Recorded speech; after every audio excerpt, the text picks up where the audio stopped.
عید الفطر پر مردے کیوں روتے ہیں؟ ناظرین کرام، عید الفطر مسلمانوں کے لیے خوشی اور مسرت کا دن ہے۔ پھر مردے عید الفطر آنے پر کیوں روتے ہیں اور یہ خواہش کیوں کرتے ہیں کہ عید کا دن کبھی نہ آئے؟ ناظرین کرام، شوال کا پہلا دن عید الفطر کا ہے۔ نبی اکرم صلی اللہ علیہ وآلہ وسلم نے اس دن کی فضیلت کے بارے میں فرمایا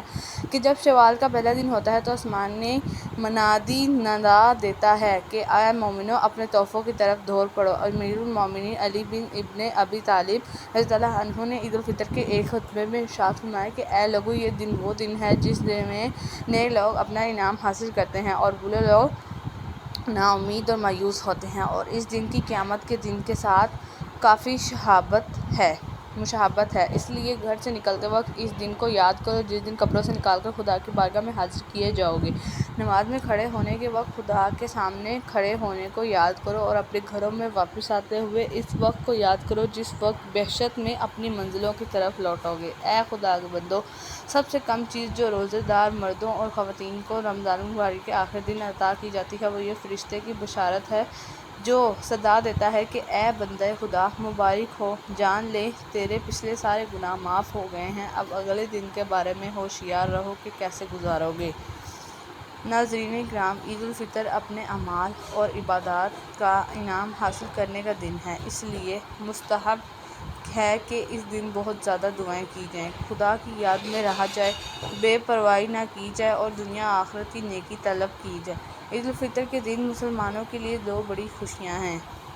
ایک یہ کہ اس دن اللہ تبارک و تعالیٰ صدقۃ الفطر قبول فرماتا ہے۔ یہ بہت بڑی بات ہے کہ اللہ تعالیٰ ہمیں مال عطا فرما کر پھر اس میں سے کچھ اپنے نام پر قبول فرما لے اور اسے ہماری آخرت کے لیے محفوظ فرما دے۔ اس لیے عید کے دن پہلا کام صدقۃ الفطر ادا کرنا ہے۔ دل کی خوشی کے ساتھ خوب زیادہ سے زیادہ صدقۃ الفطر اپنی طرف سے اور اپنے نابالغ اولاد کی طرف سے ادا کریں اور اللہ تبارک و تعالیٰ کا شکر ادا کریں کہ اس نے ہمیں اس کی توفیق عطا فرمائی۔ دوسری خوشی مسلمانوں کے اجتماع میں اللہ تبارک و تعالیٰ کی حضور 2 رکعت نماز ادا کرنے کی ہے۔ رمضان المبارک میں محبوب کی خاطر بھوکے پیاسے رہنے والے عاشقین کو آج ایک خاص ملاقات پر بلایا گیا ہے۔ یہ خاص ملاقات ہے عید کی نماز۔ اس لیے صبح اٹھ کر خوب اچھی طرح سے نہا لیں، پاک و صاف ہو جائیں، اپنے لباس میں سے جو اچھا ہو وہ زیب تن کریں، خوشبو لگائیں، مسواک کریں، جو عطر میسر ہو وہ لگائیں، سرما اور عمامہ سے زینت حاصل کریں اور عید کے دن شکر ادا کریں۔ عید تو ایک دینی خوشی ہے، رمضان المبارک کی رحمتوں اور برکتوں کی خوشی۔ پس جس کی رمضان المبارک میں بخشش ہو گئی تو اس کی عید تو خود ہی ہو جاتی ہے، سبحان اللہ، اور جو رمضان المبارک میں محروم رہا تو وہ لاکھ خوشیاں اور مستیاں حاصل کر لے پھر بھی اس کی کوئی عید نہیں ہوتی۔ عید کا دن شکر اور شکرانے کا دن ہوتا ہے۔ قناعت اور استغنا کا تاج پہنیں اور قبر کی مٹی کو یاد رکھیں۔ ناظرین کرام، دنیا انہی لوگوں کو ستاتی ہے جو قبر اور موت کو بھول جاتے ہیں، اور جو قبر اور موت کو یاد رکھتے ہیں وہ دنیا میں بھی کامیاب ہوتے ہیں اور آخرت میں بھی کامیاب ہو جاتے ہیں۔ ناظرین کرام، آپ کو بتاتے ہیں کہ جیسے جیسے عید کے دن آتے ہیں تو مردے کیوں روتے ہیں اور یہ دعا کیوں کرتے ہیں کہ کاش عید کے دن کبھی نہ آئے۔ ہم لوگ تو عید آنے کی خوشی منا رہے ہوتے ہیں، لیکن قبروں میں مردے عید پر غم مناتے ہیں۔ کچھ مردے تو ایسے ہیں جو عید کے آنے پر بہت دکھ میں آ جاتے ہیں اور بہت بڑی مصیبت ان پر آنے والی ہوتی ہے، اس وجہ سے وہ لوگ بہت پریشان ہوتے ہیں۔ ناظرین کرام، نبی اکرم صلی اللہ علیہ وآلہ وسلم نے ارشاد فرمایا کہ اگر کوئی شخص رمضان کے مہینے میں انتقال کر جائے تو اس کے اوپر عذاب نہیں ہوتا اور قبر میں اس سے سوال و جواب نہیں کیے جاتے، چاہے وہ کتنا ہی گنہگار بندہ کیوں نہ ہو۔ اگر رمضان میں اس کا انتقال ہو جائے تو رمضان کے مہینے کی برکت اس کو یہ ملتی ہے کہ رمضان بھر نہ ہی اس سے سوال جواب ہوتے ہیں اور نہ ہی رمضان پر اس پر عذاب ہوتا ہے۔ ناظرین اکرام، حدیث پاک کا مفہوم ہے کہ قبر کے اندر مردے کے لیے جہنم کی کھڑکی کھول دیا جاتا ہے اور مردہ قبر کے اندر جہنم کی تپش کو محسوس کرتا ہے، تو جو گنہگار بندے ہوتے ہیں تو وہ اس طرح قبر کے اندر جہنم کے عذاب اور گرمی کو محسوس کرتے ہیں۔ لیکن جب رمضان المبارک کا مہینہ آتا ہے تو آپ صلی اللہ علیہ وآلہ وسلم نے فرمایا کہ جنت کے دروازوں کو کھول دیا جاتا ہے اور جہنم کے دروازوں کو بند کر دیا جاتا ہے۔ قبر سے عذاب کو اٹھا لیا جاتا ہے، اللہ تبارک و تعالیٰ کی رحمتوں کا نزول ہوتا ہے اور اس سے قبر میں مردوں کو بڑی راحت ملتی ہے۔ رمضان کے آنے سے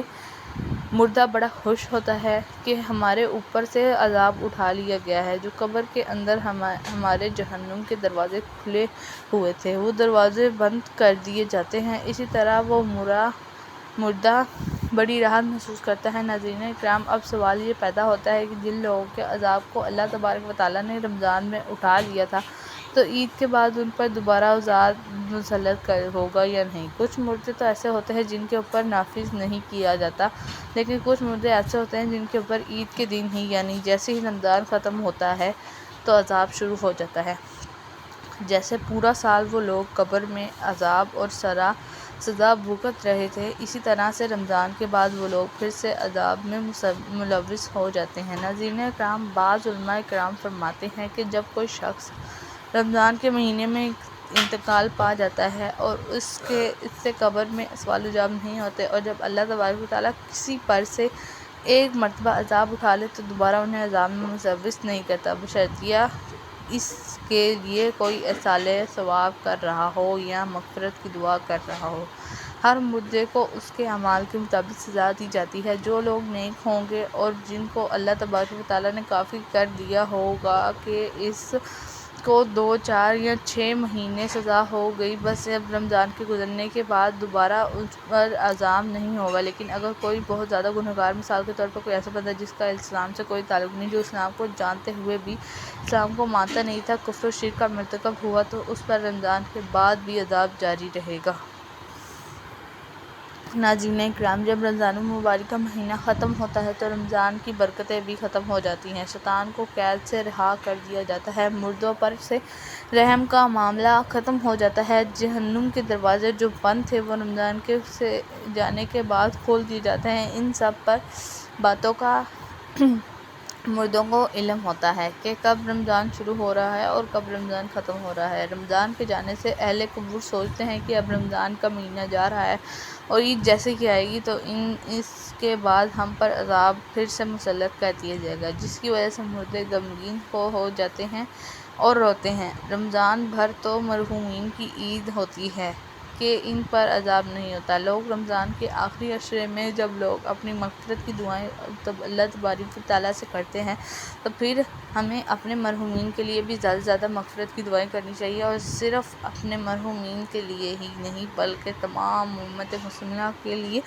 مغفرت کی دعا کرنی چاہیے، اور نہ صرف رمضان کے آخری عشرے میں بلکہ رمضان اور عید کے گزرنے کے بعد بھی زیادہ سے زیادہ اپنے مرحومین کے لیے توبہ و استغفار کرنا چاہیے، کیونکہ مرحومین کے لیے کیا گیا استغفار ان کے لیے کی گئی بخشش کی دعائیں ان تک ضرور پہنچتی ہیں، جیسا کہ نبی اکرم صلی اللہ علیہ وسلم نے ایک حدیث میں ارشاد فرمایا کہ ایک مردے کا عالم برزخ میں اچانک درجہ بلند کر دیا جاتا ہے تو فرشتوں سے دریافت کرتا ہے کہ ایسا کیوں ہوا؟ تو فرشتے جواب میں اسے بتاتے ہیں کہ تمہارے بیٹے یا بیٹی نے تمہارے لیے مغفرت کی دعا کی، جس کے سبب اللہ نے تمہارے درجات بلند فرما دیے۔ عالم اسلام کے تمام مکتبہ ہائے فکر اس بات پر متفق ہیں کہ جب اولاد پر اپنے مرحومین و والد کے دعائے مغفرت کرتی ہے تو ان کی ایسے دعا سے والد کو قبر میں راحت پہنچتی ہے۔ لہٰذا درخواست ہے کہ تمام مسلمان نہ صرف اپنے مرحومین والدین بلکہ پوری امت مسلمہ کے لیے رمضان المبارک کے بعد میں خصوصی دعائیں مغفرت اور بخشش کرتے رہیں، تاکہ وہ مرحومین جو عید آنے پر روتے ہیں، رمضان کے گزرنے کے بعد پھر سے ان پر عذاب مسلط کر دیا جائے گا تو انہیں راحت ملے اور وہ اللہ کے فضل و کرم کے سہارے میں ہمیشہ کے لیے رہ سکے جس طرح رمضان میں رہے۔ اللہ تبارک و تعالیٰ سے دعا ہے کہ جن مسلمانوں کے والدین، اہل عیال، کوئی افراد اس دنیا سے رخصت ہو چکے ہیں، اللہ تبارک و تعالیٰ ان کی خطاؤں سے درگزر فرما اور ان کی بخشش و مغفرت فرمائے اور ان کے درجات بلند فرمائے، نیکی کی بات کو سننے، اس پر عمل کرنے کی طاقت و توفیق عطا فرمائے، آمین یا رب العالمین۔ ناظرین اکرام، آخر میں آپ تمام مسلمان بہن بھائیوں سے درخواست ہے کہ میری اس معلوماتی ویڈیو کو شیئر کر دیجیے اور میرے اسلامی و اصلاحی چینل کو سبسکرائب کر لیجیے۔ جزاک اللہ خیرا۔ اللہ ہم سب کا حامی و ناصر